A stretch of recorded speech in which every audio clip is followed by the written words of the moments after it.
any more questions, I'm just going to wrap up because I think that was a great conclusion to our discussion on why Mars. But I have one more question, and then I think we'll probably. Yeah. I do. All right, let's keep going. This is good.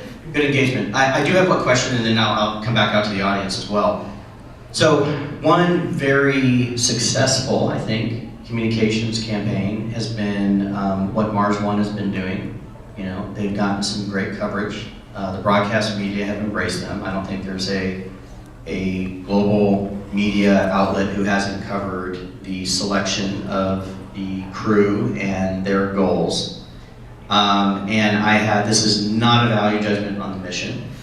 I'm wondering, do private sector initiatives like Mars One, whether they happen or they don't, and let's hope it does, and it's successful, do they help the cause, or do they create confusion or perhaps questions about whether or not, in other words, are people taking them seriously, or is it just a fun story, and does it hurt us or help us? Tough question. What?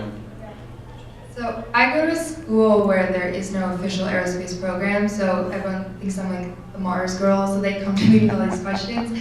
And I've gotten both sides of it. So some people have said, oh, it's sad that this is what we have to come to. We have to use reality TV to get people's attention. But at the same time, if we're replacing this, we don't still have the same national aspect of it. We've become so globalized that it's not US versus Russia, whereas everyone can get behind the US.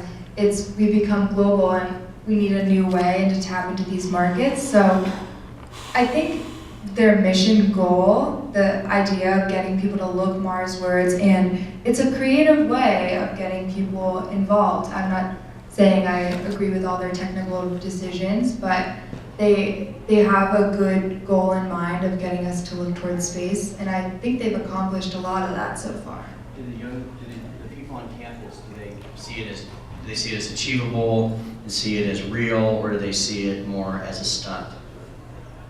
They don't know, and they want to know if it's going to work. And they're asking, is this feasible? Is this going to launch in this timeline? It seems really, really outlandish. And they're asking those questions, and they want realistic answers. And they go to things, and they see things like the MIT study, and they're like, oh, this is just a scam. And you can tell they're disappointed because they want this to work. Even though they'll make fun of it, you know all of them would watch this reality TV show.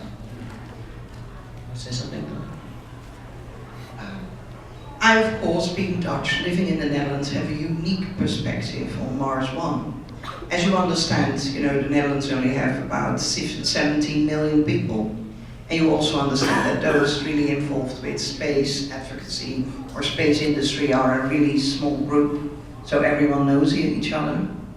And so we've been watching it, and for one, the fact that it shows to all the politicians in the world that Mars as a place to go and live really resonates in humanity, for that, kudos, great.